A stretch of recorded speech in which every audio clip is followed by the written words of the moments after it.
We play a significant role in what has been happening in the Middle East because we've been interfering and dominating that region in order to have access to the oil. I wasn't talking about violence. So, I was talking about theocracy. That doesn't happen here.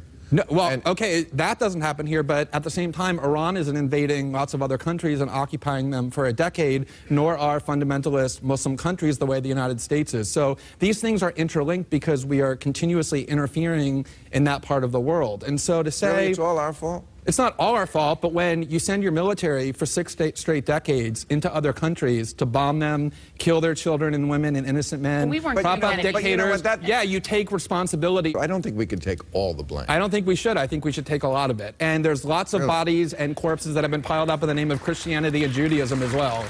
Not recently.